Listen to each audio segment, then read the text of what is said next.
Welcome to Season 3 of the Predator Podcast. On this podcast, we'll talk about all things predator hunting. If you're a predator hunter or wanting to become one, you're in the right place. Here's your host, Drew Schlim.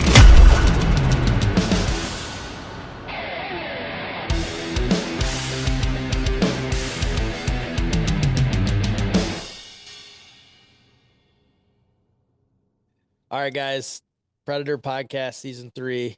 I got a great guest on today. I'm pretty excited to talk with Kam Morris from DC Predator. He's a content creator, he freelancer. He does all kinds of hunting, shooting, videos, pictures, you name it. But if you guys aren't familiar with DC Predator, you'll have to check it out. Scott, Ken, and Cam, three of the most genuine great dudes that I've gotten to know over the past couple of years from doing this. And they're definitely worth every bit of a subscribe and a follow. So Cam, thanks for joining me today. I appreciate your time. Thanks for having me. So we're going to kind of talk today. Cam has, I'll let Cam give us kind of a rundown of him, but then we're going to kind of run into some caliber talk because Cam has a really unique experience, I think, with a super bunch of calibers. Like he's shot coyotes with everything from an air gun to 300 blackout, right? I mean, you've shot a whole bunch of different calibers. So we're going to kind of talk about that and spitball our ideas and see what you guys think of what we think of calibers. So anyways, I'll let Cam give a little rundown of his hunting background, kind of what got him to where he is today, and so you guys can get to know him a bit. Yeah, my hunting background is actually pretty simple. I've been in Arizona my whole life, born and raised here. I lived in Washington for a couple of years, but being in Arizona, I haven't been able to draw big game tags for a long time. I put in for elk and deer ever since I was 13 after taking hunter's ed, and just not being able to hunt, not being able to draw those tags kind of rubbed me the wrong way just because I wanted to hunt. I needed to hunt. And eventually that led to hunting coyotes because you could do it year round here. And kind of that was the start of the bug. As you guys know, that if you're listening, you probably have the bug as well, that coyote hunting is addicting and it never gets old. And so I would hunt coyotes in the off season of when I would draw these big game hunts. And I think I've only drawn 4 since I was 13. So few and far in between. But right. Once that coyote fever start hitting, and once we kind of figured out how to hunt coyotes, man, it was been full bore, like going all into coyotes. So that's my hunting background. I haven't been doing this long, man. I'm still young. I'm 23, so I've only been hunting coyotes for I'd probably only say 6 years. Yeah. And then when did you start getting into content and like pictures and videos and all that stuff? Right. So I lived in Washington for 2 years. I served a church mission, and then after that I got into content because that's how we would teach some people. We would create content, and then that content when everyone was in quarantine and lockdown. So I learned how to use a camera, and I quickly found that I loved anything content side. I love the editing, which most people don't, and I love taking pictures and being creative. And when I came home, obviously we were still hunting, and there were some things that happened on hunts. I'm like, dude, I wish we had this on film. Like people don't understand when I say, oh, this coyote came in and we shot him at 40 yards, they can't feel that emotion when I tell the story. So I was like, okay, let's start filming. And we started filming on just absolute debacle of equipment. Like my iPhone probably could have been better. Yeah. And it's just been incrementally getting better and better from there. And then after that, we decided, after we were filming our own hunts, that we could show to people. We're like, well, let's start a YouTube and an Instagram so that we could show it with everyone else. And that's where we are now. It's kind of fun. Yeah. No, it's awesome. If you guys have watched their videos, which I assume a lot of my listeners have, but you like just the video, the content all around is just such a high quality, and it's pretty awesome to see. And you guys are always doing different things, which is what I like. It's not like the same old, stuff. It's air guns, it's different calibers, it's, you got a head bobcat the other day, it just seems like everything is so different, which is what, draws people in and myself. But yeah, it's just fun to watch all of it. And every time I see your Instagram or whatever that you got a video up, I'm like, oh, I got to get on and watch that. So, So uh, fun. Thank you. yeah, no, it's good stuff. So, like I said, we're going to talk about calibers. So, I'm not necessarily I don't think Cam's this way either. Just from no, I'm going to assume, but I don't think that I think he's a lot like me. I think he does not think there is one best caliber, one best thing, one best. This is the best. Everyone has to use it, or everything else is bad. I feel like from his background, he shot, like I said, coyotes with air guns, with 300 blackout, with 6.5 Creedmoor, you name it. He's shot it with it.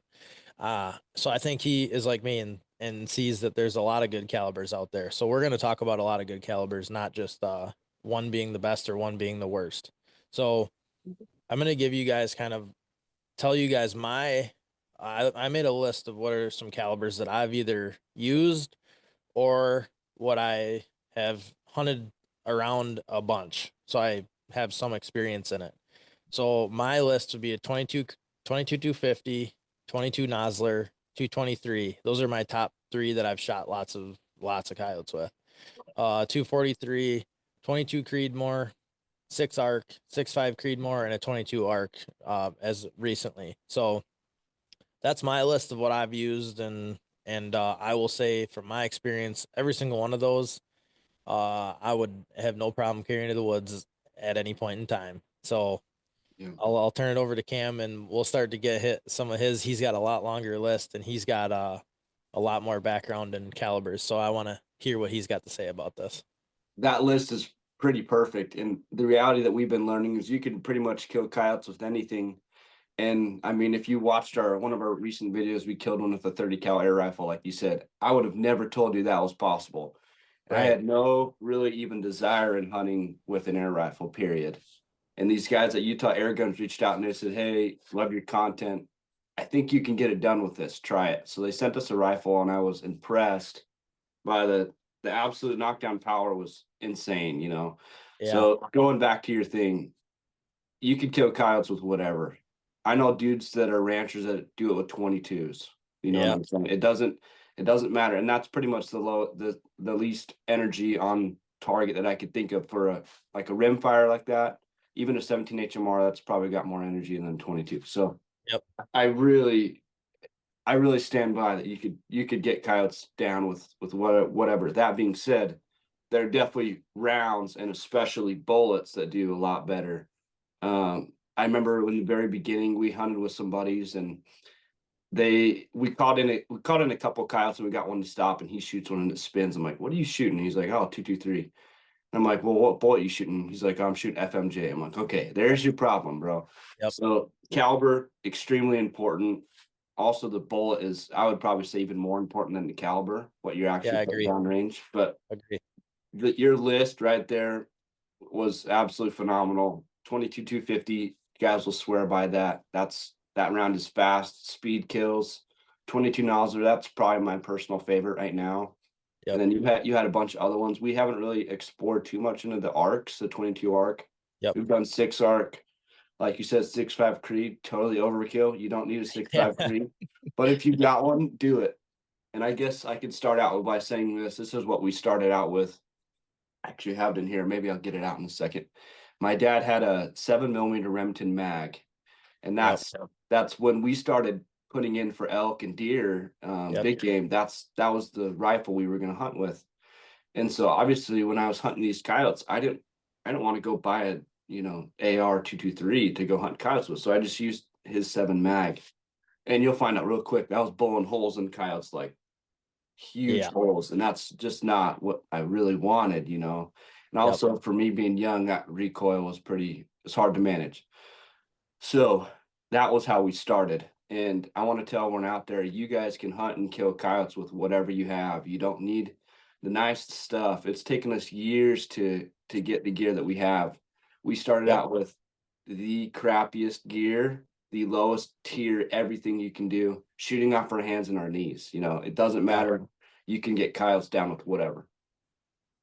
Yeah, no, I totally agree. I'm thinking back to when I first started too, and I actually shot some with a 270 also. Like I was sitting in a little turkey lounger, gun rested on my knee, and a 270 in my deer loads. And that was, how I started out. And um, I was lucky enough. My grandpa was into reloading, and he had a 22 250 that he Mhm. gave me when I was maybe 12 or somewhere around there. So I sort of started out on the 22 250, and he was into reloading. And I think Mhm. this had to be right around the time that the VMAX came out.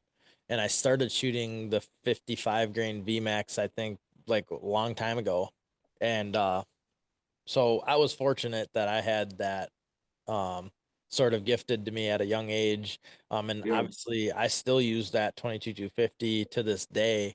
Just has a threaded barrel and a few minor Yeah. minor changes now, but I still love the 22 250. And I will agree with you 200% that bullet is the biggest. I personally feel that bullet is the biggest difference maker in any cartridge. I think that there's a good bullet, there could be a bad bullet, there could be a best bullet, there could be one that's just good enough. I think that a lot of people just have to toy with that. I think Yep. what I find interesting is I've found too with shooting the 22 Nosler. I have a few buddies that have the 22 Nosler. You shoot at the 22 Nosler. Um, it seems like, right in that 53, 55 grain range seems to hit pretty hard. I don't know if you've toyed much with any other. Have you shot much else out of your 22 Noslers? Yeah, so this is quite interesting. We posted a video. It's called Lighter versus Heavier, and it's shooting Yep. 223. We actually just converted as well to 22 nozzles are the same. So we've been shooting 55s for years. It's great. Yeah. It's fantastic. But we heard someone post on some, I don't even know, some forum or something, said, hey, if you're only shooting within 150 yards, use a 62. And I was like, that's interesting. And we talked to our contact at Niles or Maddie, and she said, yeah, that heavier bullet is going to do good. So try this out, 62 grain. And so it's a 62 grain open tip hollow point. So it's not a Okay. hollow tip. Yep. And we did that video of we shot various fruit and stuff. Then we did field testing on it. And that 62 carries a lot of energy, a lot of energy. And you could probably, if you blindfolded me and then told me, hey, we're going to show you two different bullets, which one, I might not be able to tell the difference. But on film, those 62s have been hitting them a lot harder. Yeah. Just posted a video yesterday. All we were using is 62 grain, and a couple of those were, just stoned them. So, like I said, that 55 Armageddon and the 62 grain open tip hollow point, those are hitters, dude. Those are going to expand to the absolute max. You can't get a better bullet than that. So if you tell me 55 or 62, whatever, I agree with you. In that, I like that little bit lighter range, just so that they're faster. But luckily, Yeah. 22 nozzles cooking anyways, so Right. doesn't matter what you're shooting out of that. It's going to be cooking. Right. Yeah. No, I agree. And it makes sense for the 22 or for that 62 grain bullet. Um, I would say my shots are my closest shots are probably, I mean, you always have a random one that comes Yeah, piling in close, but my most of my absolutely. shots I would say close are 80 or 90 yards. Otherwise, Okay, they're probably 120 to 180, I would say. So that may be why yeah, I gravitate towards a little totally. lighter. Uh, Yep, I don't know. I guess I'm just thinking about it now, but and totally. I think the 223 gets overall a lot of hate towards it too. And I know you guys have killed a pile of coyotes with the 223. I mean, Ken Yep, has that Punisher that yep, he's killed who knows how many. I think he has a stat on it, but it's a pile. a lot. Yeah. Yeah, And I found when I shot the 223 that it hammered them. I mean, yeah, yeah. have trouble with it ever, really. And I mean, you get Yeah. the occasional, spin and run and go, a little ways, but like overall, I liked shooting the 223 also. Yep, for sure. 223, it's cheap compared to some of the other stuff. Yeah. Um, Low felt recoil, and it's great. If you we keep track of everything, Yep. every single like control that we can control or write down, we keep track of it. 223 by far is for sure the round that we've killed the most with, and I would probably say that's because of time. Because the first couple of years, that's literally all every single one of us ran. But that round, I'm still going to reach for the 223. It's not like I have all these other calibers. It's not like, ooh, it's obsolete. It's not obsolete, dude. That Right. caliber's great. Right. Yeah, I agree. Do you do you have a preference if you're gonna go out on a stand right now, are you gonna uh grab a bolt gun or an AR? Right now I'm grabbing a bolt gun. And that's just because probably this guy right here. This is a Q mini fix. This is in 22 nozzle, and this gun is just like the Nice. the most accurate, comfortable gun. It's so light. I barely even know I have it. That's That's awesome. that's the one I'm just kicked on right now. I can't even get enough of it. That But thing I looks know, awesome. yeah, it's sweet. But then you got Ken. Ken loves gas guns. So Yeah. it and sometimes I'll kick myself when you get in the stand. We call them like a double or triple. Yeah. I'm like, "Oh, come on. I should have grabbed the other rifle." But right now, that's what I'm doing. Two reasons. Number one, it's a little bit quieter. You don't have that Yep. gas coming out, and then Yep. I don't know why, but something about a bolt gun, I feel like I could just hit anything with it. You know what I'm saying? I I totally know what you're saying. it doesn't make sense when I say it, but if that's how I feel. I was trying to explain this to somebody the other day and they looked at me like, dude, you got no idea what you're talking about. Yeah, But I you're like, crazy. there's just something about that bolt gun that I don't know, like if it's like I was like, I don't know if it's just me, but like I feel like I just don't rush. I don't Yep. have that security of shoot, shoot, shoot. Like I don't know what Yep. it is. But then like something about that when you squeeze that trigger and the coyote tips over right in its tracks and you lift that bolt up and put it back forward, it just feels so lethal. Right. That's fact. I agree. I'm glad we think the same on that. Yeah. Not alone. Yeah. No, I have a hard time explaining it, but I'm glad that you get it. So I'm sure the people who feel the same way will understand what we feel like there. And I find myself sometimes that I rush into follow-up shots. Yep. And I still do it and I shouldn't, but I sometimes it just happens and you get excited and whatever.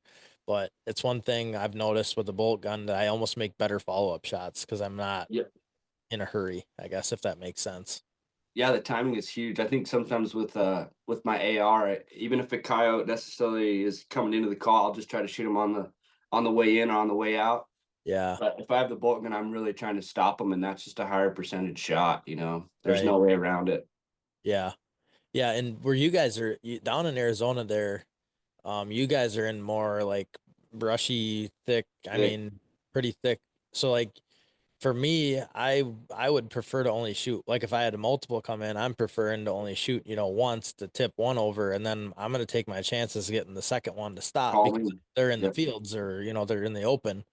But Yep. or at night, obviously, it's a little easier to get them to stop. But obviously, where you're at, like it seems like at least from watching your videos, it's not like a ton of times you get one that comes in and you shoot it, and the second one just stays there for like it. Usually, you have to call them back. It seems like, Yeah. but And that's it seems is it is more. annoying. It is that part is annoying. But we've kind of found that like, they'll circle around, they'll get comfortable, and maybe they'll pop their head out again. But sometimes we'll call in a whole nother coyote just because it's so Yeah, thick, that it might come from a whole different direction. So we like after we kill one, we like sticking to the stand. We yeah, always try to call in more. yeah. Agreed. Yeah, I always try to like if we can shoot one time, like one coyote comes in, shoot one time, dump it. Like Yep. if we can do that, I consider the stand just continue, like Yep. continue as is. And it seems like it works well. And I honestly, your guns are so quiet. Like Yeah. sometimes I'm like, holy smokes, like that was quiet. Like, Yeah. I hope you guys can hear that on the audio. We've bought a lot of really nice audio equipment just so you can hopefully hear that kind of stuff. It is quiet. yeah, I notice it, and sometimes I'm like, holy smokes. And what I do think that the gas gun versus the bolt gun, Hmm. the noise difference, like again, like people are like, well, why is the bolt gun louder? I'm like, well, there's gas coming out. There's a lot more places for sound to come out. You Yeah. for that, but I think that's something that's overlooked too, is how much quieter a bolt gun is. Like if you take the same can, you put it on a gas gun, then you put it on a bolt gun, the bolt gun's gonna be way quieter. Yeah. And Agreed. that's one thing I like about it too. about the bolt gun versus a gas gun, but Mhm. I don't know. Can you walk us through that?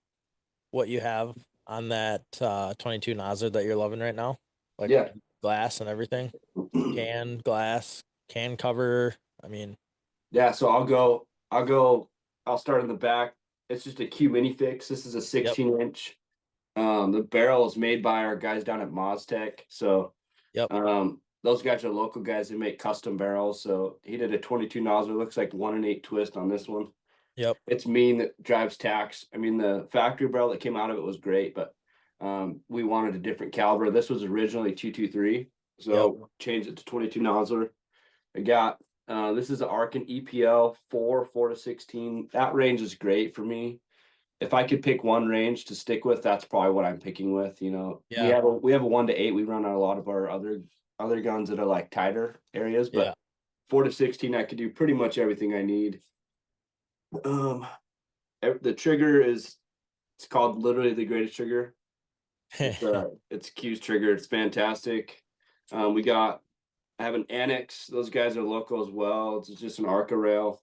Yep, This is a burn proof wrap. I think this one's the wheat color. I could be wrong. Um, it's it's nice when you're shooting a bunch, you don't get the mirage in your yep, optic. I think this is the S. Yeah. This is the Diligent Enticer S. So yep, it's the steel version. It's a little bit heavier, but I feel like it's got better sound reduction.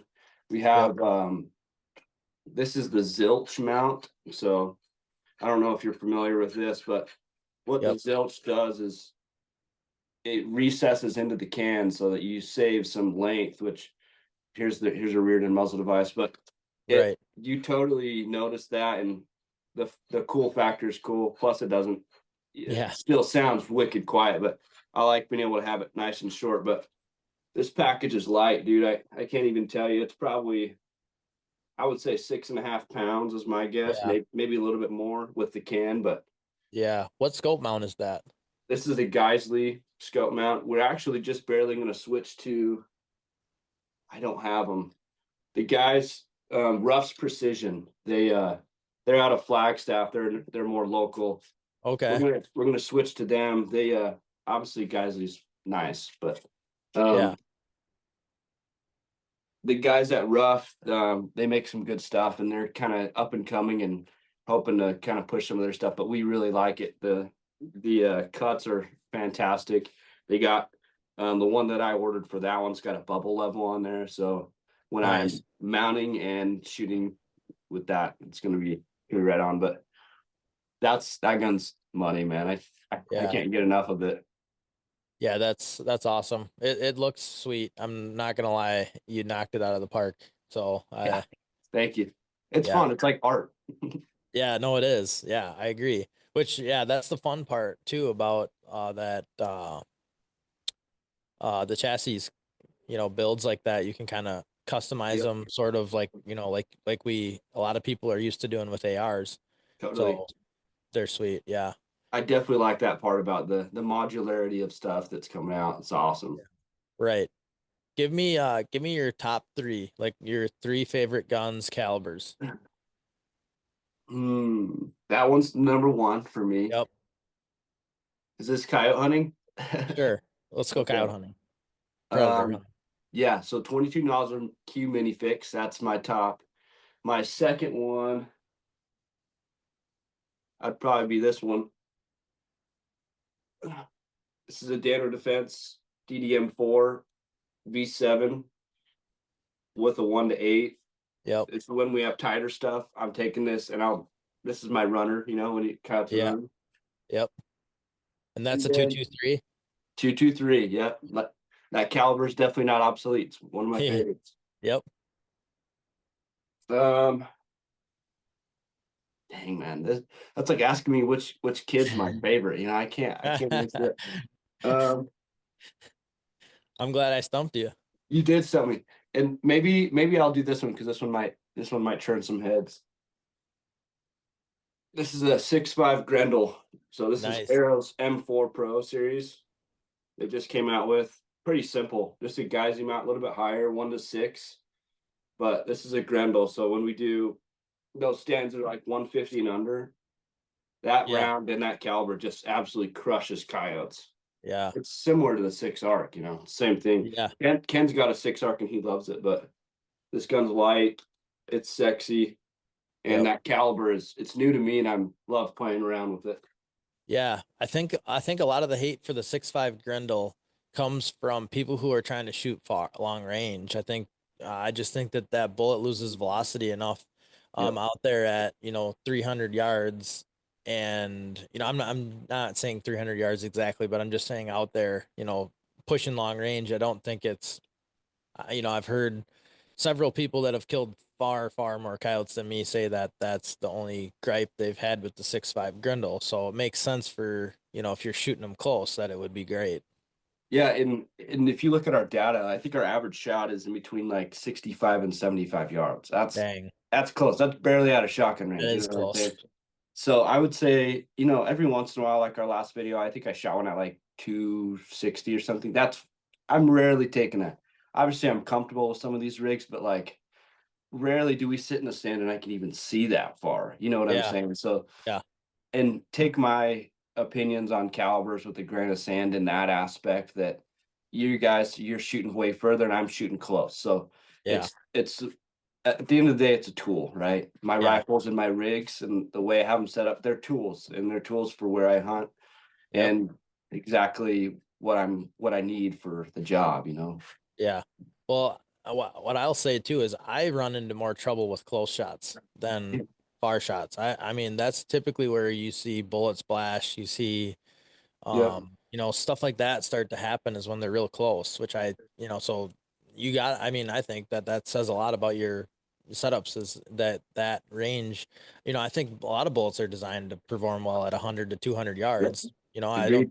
I don't think Predator bullets are designed to shoot stuff at 40 or 50 yards. So, you know, especially the speeds we're shooting them at, actually, that's typically the the driving force behind a problem is the speed. But obviously, we want to need that speed for a lot of what we do.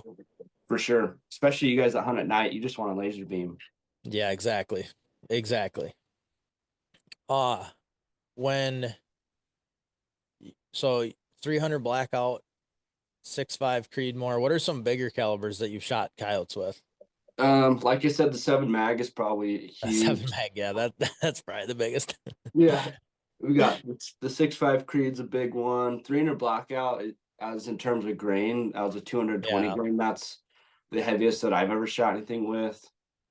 Um, yeah, I think those are the biggest ones. I would yeah, say 7 mag is probably the most overkill, then 6.5 and 300 blackout. It's been great when we're in really tight areas. Dude, you yeah. crack one with that, and I'm sitting in stand. I'll sit for 40 minutes, because I know nothing hurt it. Right. It's the Yeah. quietest thing ever. Yep. Yeah, that helps. Yeah. Uh dang, I just had something I was gonna ask you. Hmm. So you work. Obviously, I know you work with Nosler, but like, what are some of your favorite bullets that you is the Varmageddon like your go-to, or like you said that the hollow point might be more up your alley now, or like what do you shoot out of your 223 and kind of your bullet selection? How do you manage that? Yeah, so let me see if I have one here. Ironically, I do within 5 feet of me. So this is what we're running. This is a 223. I don't know if anyone could see that, but that's a 62 grain hollow point, Oh yeah. and this is a Varmageddon. Okay. So It's just not the tipped. yeah, so I got you. ballistic. This is a ballistic tip. Those are usually in orange. Yep. Varmageddons, most of the time you'll find in a gray box with red lettering on it. Yep. So we're shooting 62 grain Varmageddons. These ballistic tips, fantastic, amazing. We haven't really seen any change in performance of ballistic tip versus the Varmageddon. They're both fantastic. And Maddie at Nosler, she could tell you the ins and outs and why a bullet does what it Right. does. The way I understand it is ballistic tip is a little bit heavier towards the back, if I understand right. And she's probably going to call me and say, "Hey, you're totally wrong." and it's made for a little bit more penetration, but still going to expand, but just a Yep. little bit more of like a sled driver versus Armageddon on impact is just made to just absolute tear stuff up. That's the Yep. way I understand it. And on our footage, I've definitely noticed that a little bit. You can see the Armageddon just absolutely expands. Lots of times you see a pinhole out the back, Yep. if anything, because it just that bullet never even leaves the cavity Yep. of an animal versus Yep. That makes ballistic sense. tip lots of time will get through, leave a little bit bigger hole, but just bruises everything in there. That's and I'm sorry, Maddie, if I said that wrong, but that's the way I understand it. But yeah, 62 grain Armageddon out of our 223s and 22 nozzle, same exact projectile, just a little bit different case. Yeah, I think you're right. If you're not right, you're very close. Yeah, from my knowledge, anyhow, you guys shoot all factory ammo, or does anybody in your crew do any reloading? All factored ammo, and Gotcha. that's one of the biggest reasons why we shoot Nozzler is we've had zero problems out of the box with Nozzler. We've Yeah. shot anything you can imagine, the Blitz King, the VMAX, all of those before we reran Armageddons and Nozzler in particular, and we saw deviations in speed and accuracy. Those bolts are great, right? And like we said, the expansion of the speed is probably what's going to kill most of the stuff. Yep. But the factory ammo out of Nozzler, it's like I know I'm going to be in the same speed, right?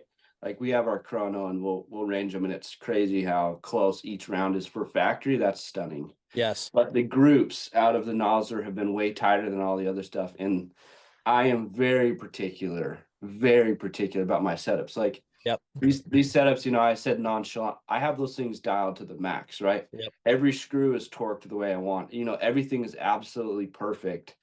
And so if I have all those variables and I got this rifle and rig set up and then I'm shooting ammo and it's not holding a group, like it's pointless. All that work I just put in is pointless. So being able to see that nods or factory ammo stacking on top of each other was just like, I'm like, okay, we found it. We found the glory Yep. hole, right? And for you guys out there, it's a little bit more money, right? But if Yep. you think we shoot a lot of coyotes a year, a lot. But if you think about how much money I'm spending on bullets, it's not a huge material value over the year because I'm hunting. I'm not going to the range burning 1,000 rounds of 9mm.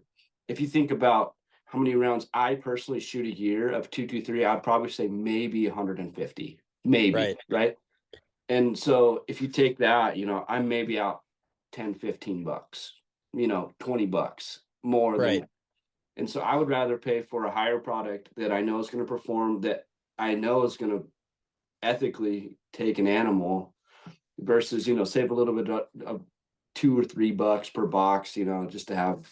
But that's totally my preference, and take that for what you may. But I just don't substantially shoot enough ammo in hunting coyotes each year that it makes a difference. So I'm just going to pick the nicest thing out there. Yeah. You know what I'm saying? Yeah. No, I completely agree with you. I think from my perspective, like just all around, like what you said with your gear, like you have everything dialed to a T.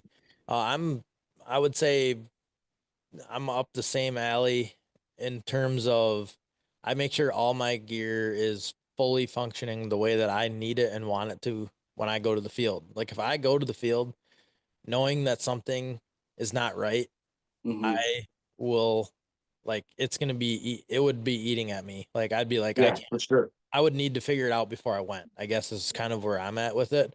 It'd be like trying to sight in your gun and it not being perfect. I would be like, Yeah. I don't know if I can go. Like, even though it's probably good enough to shoot something that's close enough, but like That's how I am. I just know that if, if in, if I go out there like that, I'm going to be faced with a 300-yard shot and I'm going to have that doubt in my mind.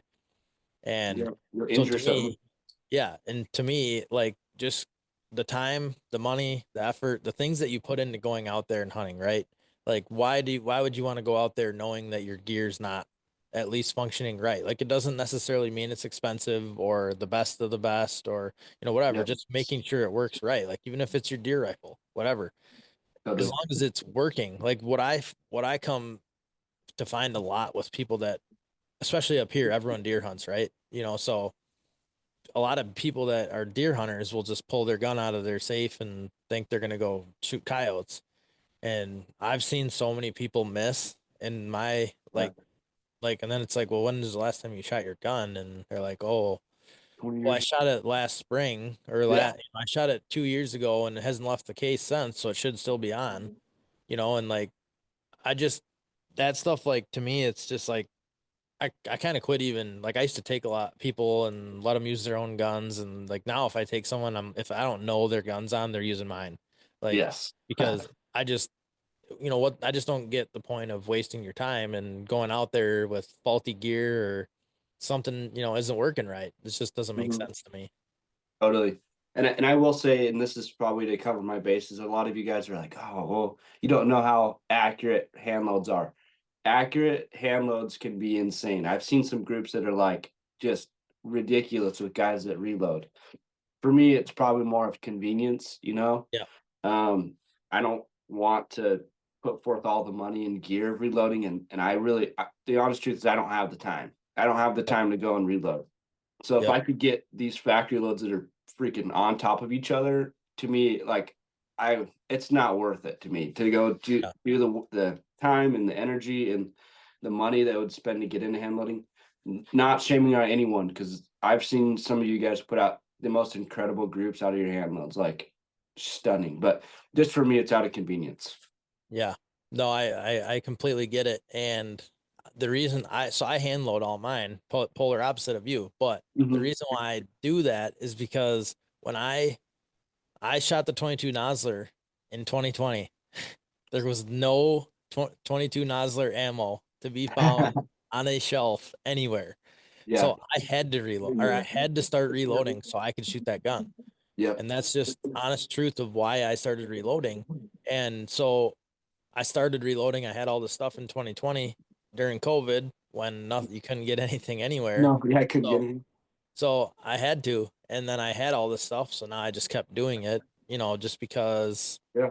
I had it and whatever. But the only nice part for me now is like, I truthfully don't like the time and stuff that it takes to do it. But like, for me now, like I can at least clear, a few hours or whatever, half a day, and I can get, 150, 200 rounds loaded up, and then I'm good And that's a for, lot. Yeah. yeah, and then I'm good for a while. My bolt guns, I might be good for the whole year. My Yep. Nosler, like I said, I get a little more trigger happy with it sometimes, so might need a little more. But, Right. so it's, I see both sides of it, and it is a big investment getting into it. It just Yeah. so happens that I did it out of necessity, and once you have it, you might as well do it. Right.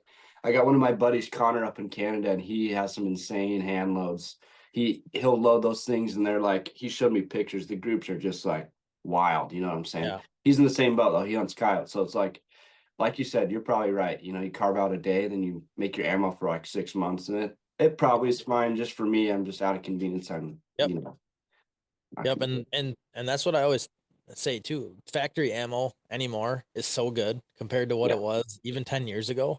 I think Mhm. like 10 years ago, I feel like I would have got a box, and occasionally you'd get one, maybe a box that wasn't great or something maybe a little defect, but here and there. But now it seems like everything's so good that Yeah. Oh, for sure. I mean, look at all the long range shooting and hunting and stuff that people do with the you know big game ammo and stuff that they shoot 1,000 yards with factory ammo. Like that stuff shows how quality that stuff is nowadays. It's crazy. People have it dialed in. I love it. Yeah, yeah. Well, that and I think a big part of it too is barrels. Everything is so much better these days. In the grand scheme, of course, there's always going to be stuff that's not great, and maybe some stuff that has issues or whatever. But I think in the grand scheme of it, like most of the barrels, most of the stuff that we use nowadays is all very high quality. Yeah. Here's a question for you. All Do right. you run adjustable gas blocks on your gas guns? I do. You do? Have you I seen a do, but big difference? um, no, I would say the, I would say I do, but I sometimes don't know that I need to, if that makes Okay. sense. Yeah. Uh, what I did notice the other day, so I had on my 22 Nosler, I had a I have a 22 caliber can that I Okay. was shooting on that. I had the adjustable gas block, whatever. So I had the gas hitting, so my brass was, hitting right where I want it. And then I switched the can to a 30 cal can. It's a Okay. longer can, like a 9-inch can. And all of a sudden my brass is flying way back here. And I'm like, oh, that Huh. obviously changed the gas. But then I was talking with somebody about it. They're like, well, yeah, the can's 3 inches longer. It's probably catching more gas than your Yeah. other one did. But I guess I don't know. I've always had adjustable gas block on it. I had a 223 previously that doesn't have adjustable gas, but I don't know. Everyone's always told me I needed it to shoot suppressed. So Yeah. I'm not for sure. What's your thoughts on it? Well, I'm just barely getting into it, and like I said, I shoot gas guns the least probably out of all the guys. Yeah. Ken's ran him on like all of his rigs. He buys superlative arms. They make a adjustable gas block, Yeah. and I never really, I've shot his guns before, and they're fantastic. And I've just recently I've been like, okay, I noticed, and I'm left-handed too, so the gas is all in my face.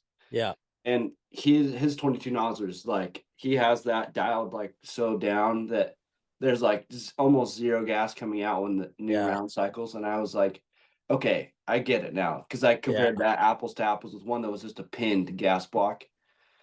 And I understand now. And I've just wondered, you and sound like you run bulk gas guns, is like if you notice a difference in, like you said, the sound suppression or your Yep. accuracy or groups, because this is something I'm barely starting in, like transitioning all my ARs, putting those on them. I just didn't know if Yeah. there's that big of a difference. I don't think there is a huge difference, but obviously shooting suppressed, I think that I think truthfully they all act differently. And I think having the adjustable gas block to be able to, maybe tune it up a little bit or adjust it if you need to. I think the worst case scenario would be you have no adjustable gas Right. block and all of a sudden you need one. So I Yep. guess to me it's like might as well just start with one and then, you know, like I said, now shooting everything suppressed, that I think it makes sense. Yeah. That's the smart way to do it. And I probably should have done that, but I've never had a problem with a pinned gas Yeah. block. And it's kind of just my eyes are open, just literally within the last couple of weeks. I'm like, okay, what? I should do this.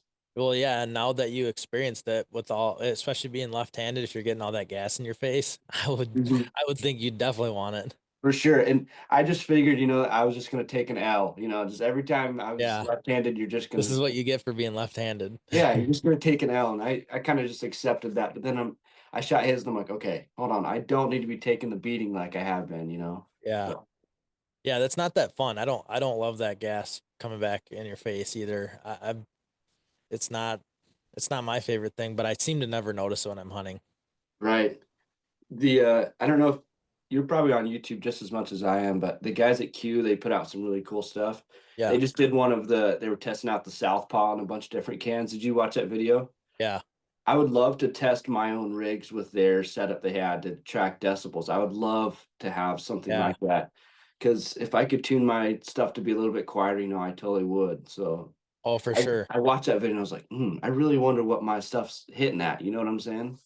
Yeah, it's interesting too. If I could see like what's the difference between my 22 Nosler and my 2250. Yes, for Would I sure. be able to switch cans back, like which can works best on which gun, which one's the quietest, like so on and so forth. You could definitely fine tune your setup, I think. Totally. Yeah. That was another video. I was like, that got me thinking. And maybe we'll do one videos. We'll somehow get our hands on one of those. But yeah, that was a good video idea. I loved it. Yeah, for sure. Yeah, that techie stuff is cool for guys like us that um don't need any more ideas of things to mess with. Because Yeah. if you're like me, I'm always messing with stuff and playing around with something new, or as Yep. soon as I don't know, I just sometimes I'm like, gosh, why am I doing this? But then I find another reason to do something else. Yeah. That's how I am. I'm always trying to upgrade. If I can make something better, I'm gonna do it. Yeah, for sure. Uh so I know in Arizona you really can't night hunt, but have you Yep. done any night hunting? You know what? This is something that's I guess it's not a secret anymore because I'm about to say it. But the night hunting in Arizona is just white light. So Yep. just the projected white light, no thermal, no night vision. Yep. Unfortunately, which I think if we did have thermal night vision, it would go crazy here.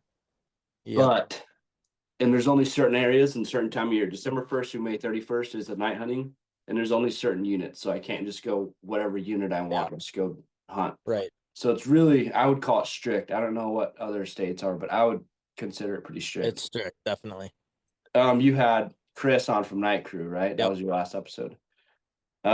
We followed those guys for a long time. They put out fantastic quality content, like just insane. I love watching their stuff. Yep. We just barely went out this Saturday. We got our rig, we got our camera set up, we got a white light. I'm hoping to put some coyotes down for you guys on film. Ken shot one last week. I think, yeah, we didn't have that rig yet. So we had it on film, but it wasn't good. You know, it's just with whatever spotlights we had. I think I'm gonna try to dial on a nice rig, dude. It's not gonna be as good as Chris. That's insane. Obviously he doesn't share his, secrets of lights and stuff, and I totally understand. Trust me, we do the same thing. But we kind of have something that I think is gonna work. And dude, and like we've barely started into it. Like I think we've made a total of like maybe 5 stands. Maybe. Right. Yeah. And the coyotes that we did have come in, they were clueless, which I was shocked, Right. that I'm shedding this huge light on them and they're just like, they don't care, it's a whole new world. It's like learning a whole new sport, honestly, for me. Yeah. I'm sure it is. you're dialed in now with the night, so you understand it. But for me, it's like so vastly different than daytime hunting. Like, Yeah, it is. and I have so much to learn, but as of right now, I'm like, dude, I got to rewrite everything I thought I knew about coyote hunting, Yeah. No, it's totally different, and it's a new challenge, but once you kind of get the hang of it, I'm sure and I think for me, like, it makes me appreciate day hunting just that much. Yeah. But I mean, white light, I mean, you're still seeing them. I mean, Yeah. like, you sort of see them in the daylight. It's just, obviously it's just different, but I think I mean, you guys are going to figure it out. Obviously, you guys are just so smart and good at what you do that you guys are going to figure it out in no time, but it's just all different, and the night has different, I wouldn't say challenges, but the dark has different challenges, just Totally. navigating and, like, getting in the right spot, getting where you can see good. I think that's the more challenging part of being out at night versus, the daylight. At least you can see what you want or see what you're looking at and know what you need to Totally. see. But yeah, Totally. I'm sure you'll find new challenges and conquer them at some point, but might take a few failures. It'll be fun for sure. And I haven't figured out exactly how I'm going to capture that on film.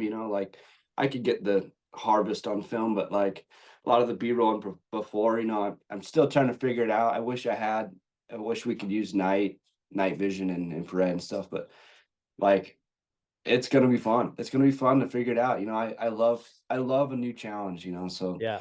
That's kind of people that are watching your podcast, I guess just get the exclusive. That's something that's coming for DC Predator. Nice. We're going to try to do some, for me, I love as a viewer watching the white light. I think that's more entertaining. Agreed. There's some sweet stuff with thermal and night vision, but I don't know. I gravitate to a coyote coming in, and that's on like white light or daylight. It's just, that's what I like. So. Oh, I completely agree with you. And if I could, I would use white light just for that sake of it. Are you But not allowed to? so up here it's point of kill. So I could see one come, like, you can't just scan with your light or whatever. Like, you'd have to turn on, shoot, and that's it. Like, Kind of weird. Yeah, it is kind of weird, but obviously with deer hunting and everything being so nuts up here, I think that's where it kind of stems from, to keep people from trying to shine and shoot deer, I presume.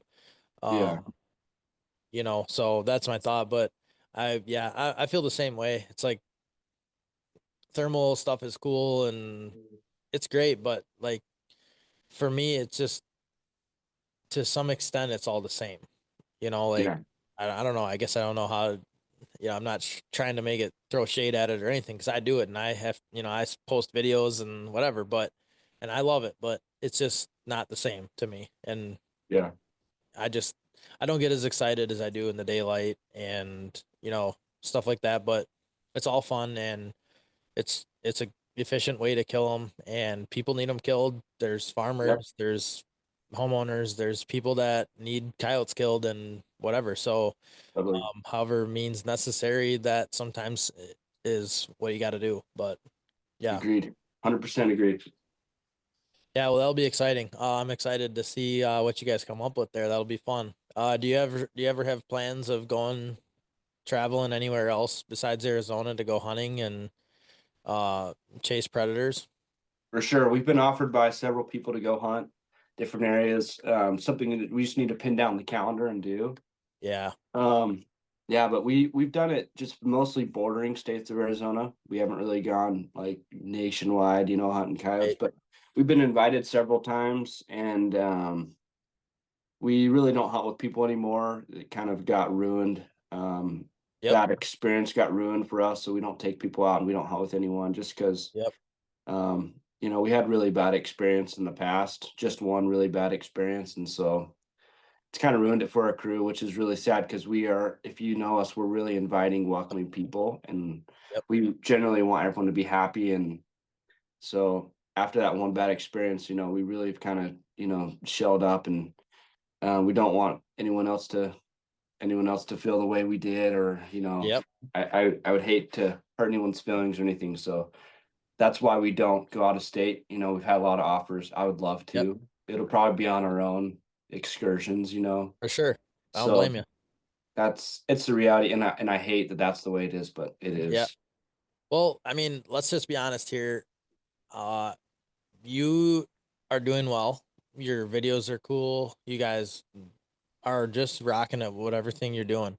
And let's just be honest, people don't like to see people succeed. And if someone gets a chance to bring you down, they're gonna. So that's kind of the way I view it too, is like I guess I'm in the same kind of boat. Like Yeah. almost afraid that, someone's gonna try to, you know, bring me down, I guess. Yeah. And um yeah, I mean, it's unfortunate, but like I'm the same, pretty much the same way. I hunt with the same crew all the Yeah. time, and that's just it's also fun. I mean, you get comfortable with each Yep. other. You don't get the dumb mistakes. Or I mean, you still get the mistakes, but I still make no mistakes. yeah, I mean, what the heck? Like normally at least we're laughing about it or For sure. Yeah, giving you each can other make you can crap make about fun it. of them. Yeah. Yeah, exactly. So yeah, it's fun. And I think it makes you more efficient and it makes it that part that's fun. Like, who doesn't Totally. want to kill everyone that comes in? Of course we want to, even though we don't always. Right. True. Yeah. Facts. Yeah, no, I don't blame you one bit there. I totally get it. And I'm sure you understand. yep, I do. 100%. And I get the same thing and I get nervous about, what my biggest fear is, like I'm gonna go with someone and their spot, they're wherever, and all of a sudden we're on some place we don't have permission because I have no idea, Yeah. or something like that. That would because it's all private land up here pretty much. So Is like, it? yeah, so we don't really, it's not like we're hunting big expanses of public land. So that'd be my fear. It's mostly public over here, so it's interesting to hear it's all private out there. I got spots I can hunt. I got buddies I can hunt with. Doesn't doesn't matter to me. Agreed.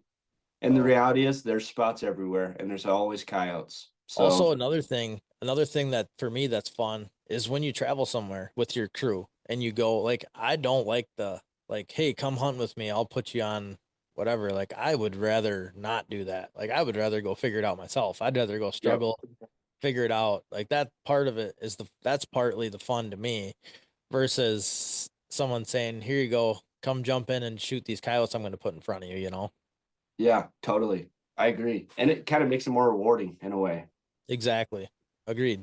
Yeah, that's why I enjoy going to Kansas so much. It's just the thing me and my buddy started doing one year on a limb, and then we just kept on going, and whatever. It's just a blast that we look forward to. So Yeah, that's legit. Yeah, having a crew is nice. Yeah, for sure. I don't know how much I would do it if I was by myself. Just not as fun for me. Yeah, luckily the crew we have is all blood, so Yeah. it's I'll stay with those guys forever. Even if Yeah. they say I'm not gonna hunt with you, I'm gonna see them at family reunions and all the time. Like I'm gonna Yeah. see those guys. I love Ken and Scott for sure. Yeah, they're fun. I like those guys a lot. Your dad will call me every once in a while with a question or something, and he's always fun to talk to. And yeah, you guys have been awesome ever since I got to know you guys. So I had your whole crew on.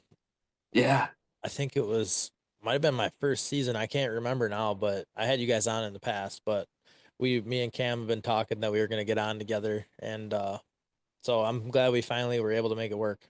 right. Agreed. Yeah, so I'll let you go. I really enjoyed talking with you and all kinds of good stuff that we talked about today. So I'm sure everyone's gonna enjoy hearing this one. Yeah, thanks, man. Appreciate it. It's been fun. It's always super easy when I'm on with you. Yeah, and let everybody know where to find you if they don't know already. I'll put it in the description below, but let people know where they can follow along with you. Yeah, DC Predator, DC_Predator most of the time. Instagram and YouTube are our main platforms right now. Doing kind of some stuff on Facebook, but it's not super good. So Yep. Instagram and YouTube, that's where you find us. We're going to be heavily looking at YouTube. So follow us along. I got a bunch of videos in the pipeline for you, but yeah, it'll be fun. Awesome, man. Well, thanks, and I appreciate the time today. I'll let you get back to your day. Of course, you too, man. Have a good one. Merry Christmas. Yeah, you too. All right, guys. Thank you for listening, watching, however you're viewing or listening to this. I appreciate everybody. If you guys haven't yet, check out my YouTube channel. Obviously, if you're watching this on YouTube right now, make sure you hit the subscribe button. I'd love to grow that channel a little bit and provide more video content for you guys. So check it out. And as always, find me on Instagram, Predator Podcast _Drew. Send me a message. Let me know what you're up to.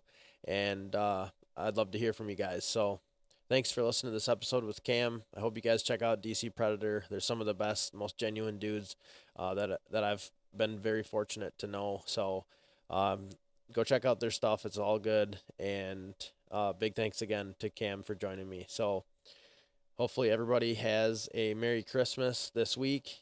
And we'll be back next week for another episode of the Predator Podcast. But until then, shoot straight.